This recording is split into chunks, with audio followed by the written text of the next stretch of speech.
Welcome back to the True Crime Lounge podcast. I do have a Patreon that you can join for early access to episodes scheduled to come out. I also have a merch shop for all your true crime gear. For any updates on my channel or podcast, you can find me on Twitter, Instagram, and Facebook. With that being said, let's dive into today's episode. Now, you might recall a Lifetime movie called Death of a Cheerleader. This was back when Lifetime actually made movies that was all for real life events, and it was actually good. Like, you didn't have no complaints over it. But Death of a Cheerleader became a cult classic really fast, which is sad to say because it was inspired by this actual murder of a case we will discover the case. And Random Sullivan writes in articles about this case that somehow inspired a lot of cheerleader death movies. But in the original, Bridget Moretti, who is played by Audrey Peoples, is a shy outsider from a lower middle class background who aspires to be a beautiful, popular, and perfect in everything, believing that a friendship with a rich and pretty Kelly Locke, who is played by Sarah Delgett, is the leader of the school's most prestigious clique, which gives her all in her desires. She tries to forge a friendship with her, and Kelly rejects Bridget's attempts, and it leaves her humiliated and feeling like a failure. Ultimately, feels a jealous rage that will lead to her murder. And the movie shows many events leading up to it, and it took place in the upper middle class community. In the Lifetime version, Kelly Morton, who is also starred alongside Tori Spelling, in the original, plays the FBI agent who cracks the case. Now you're probably wondering, what case is this actually based off of? Who could have done something like this? Well, today's episode we are covering the murder of Kirsten Costas, and her murderer, Bernadette Protti. And this case was a little bit difficult to find information on, so I will do my best with the information I am given. As always, remember to practice being kind when you comment. Bernadette Protti is a murderer who was convicted of homicide and sent to juvie at the age of 15. She killed a person because of resentment and envy on June 23rd, 1984. She would turn herself in December 10th, 1984 for the murder of 15-year-old Kristen Marina Costas by stabbing her with a kitchen knife in Orinda, Contra Costa County, California.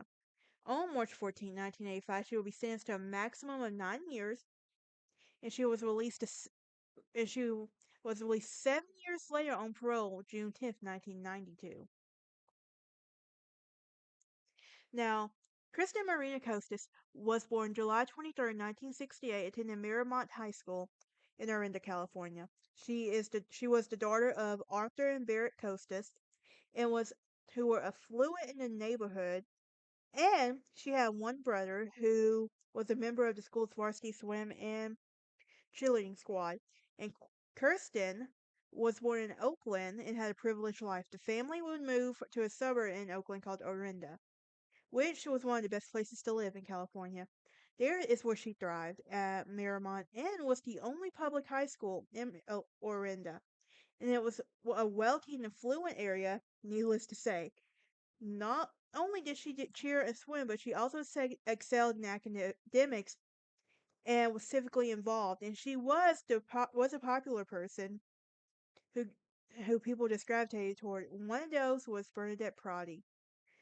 Protti was the youngest of six. Her parents were devout Catholics, and with the family provided for their children, they were not living the lifestyle that the Costas did. Her dad was a retired public utility supervisor for the city of San Francisco. Her mom was a stay at home mom and took care of the children. Now, there was probably a decent pension, but they had six kids to feed. Keep that in mind. California is already an expensive state to live in. Just keep that in mind. And she also had her friends, but she wasn't as popular as Kirsten. And it didn't stop her from wanting to be as popular as her. She tried out for cheerleading, but didn't make it, while Kirsten did. Kirsten was on the yearbook, and Bernadette didn't make it over and over. These were disappointments to her for sure, yet both girls did work in the student office together.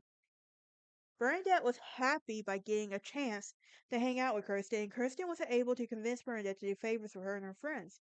However, these were favors that Kirsten wasn't willing to do to with riskiness. she didn't want to get in trouble and it show up on a college record.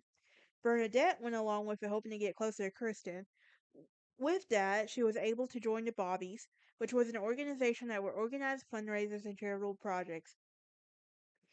But it was honestly known as the type of sorority where the girls would have parties and plan events. Bernadette had hoped that she could win her over and the girls could grow to become friends. However, that would never happen. Bernadette felt disregarded, and we all know that what that feels like. The feelings of insecurities that come into our head, yeah, on a ski trip. And Bernadette has saved up her money from babysitting all summer in order to go on the trip. But she brought secondhand equipment and clothes from the thrift store. But Kirsten had new clothes, new skis, and made several comments about her stuff. And the comments really stung Bernadette and damaged her already precarious self esteem. Unfortunately, this did not make Bernadette decide to stay away from her. In fact, it just made her envy her for her attention even more.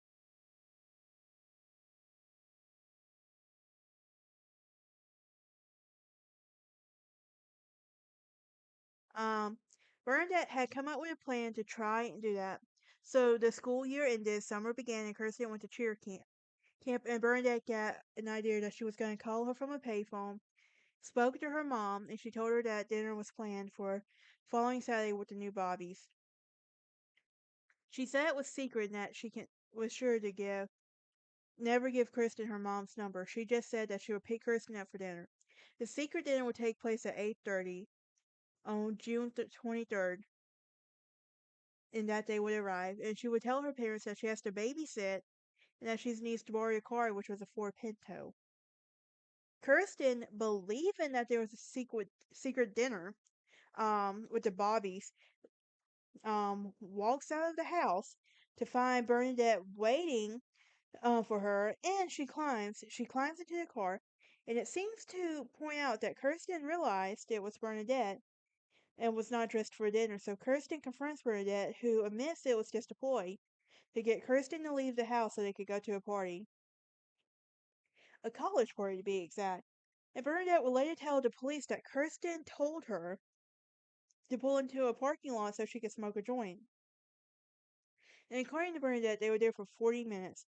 Bernadette said that Kirsten offered her to hit a joint, but she declined and said, "This, oh, for sure," and started an argument. And naturally, Bernadette is a good kid, but doesn't mean you're not a good kid.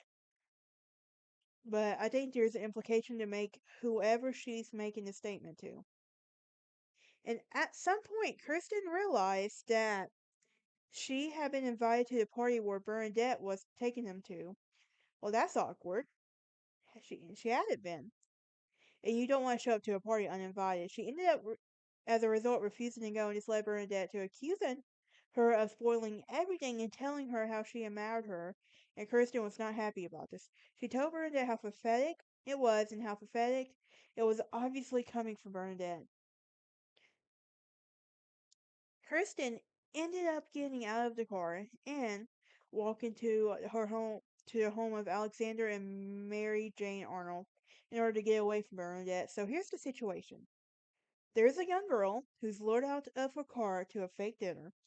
Now there is something that transpires in the car, something that like an argument or disagreement, and now she's walking to a stranger's home. And this happened, and she was, at the Arnold's house an hour after she had left her house. And so this is about an hour later, and she walks up to the house and asks them to use their phone. And she took a phone call home because, as she told him, her friend had gotten weird on her. The owners let her use the phone, but unfortunately her family was out, so no one answered. And during this, Mary Jane saw a girl hanging out outside their home, like the Protti, and she was described as having light brown hair and a brown face. Alexander offered to take Kirsten, and she readily agreed. She's like, "Yes, I need to get away." So he would take Kirsten and seem relatively unbothered by the situation with her friend. And during the ride, he talked about school and comfortable getting in the back in his car, as she wanted, as he said, a strange man can take her home. Clearly, she was rattled, something suspect, and I suspect putting on a brave front for this stranger. Now, Arnold, Mr. Arnold did not see the mustard-colored Ford Pinto that was following them, and sure enough, it was Bernadette following them to the Costas' home.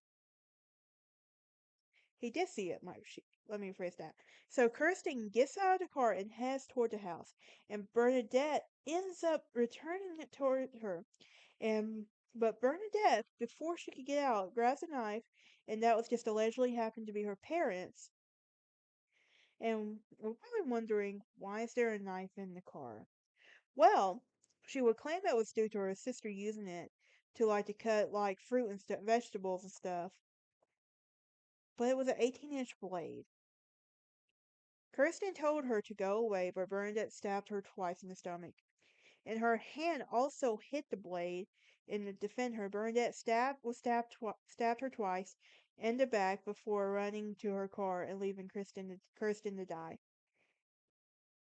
She was stabbed a total of 5 times, and Alexander Arnold was still there in his car, and he was waiting for Kirsten to get to her front door safely. He saw the whole thing unfold. However, he didn't realize at first she had been stabbed. He thought it was a fist fight. He takes off after the Ford Pinto that Bernadette was driving, and a neighbor heard the commotion out of the house and heard Kirsten as she bled out. She was 15. She was a baby. She was one with stab wounds and bisected major artery. The police were called, and Alexander Xander had returned. After not catching up with the car, he described the attacker as a chunky teenage girl with stringy blonde hair and wearing track pants. He also mentioned that she was driving a Ford Pinto. He tells the officers that the events that leading up to the fatal attack on Kirsten Costas at the stabbing and killing. Now Bernadette would go. She wouldn't call the police and tell her parents as she had done, and she would make an attempt to save Kirsten and help her get back. Instead, she would go home and go to walk with her mom. And the Costas mourned the loss. Hundreds of people showed up to her funeral, including Bernadette, who was seen weeping, and they didn't hadn't put it together by then.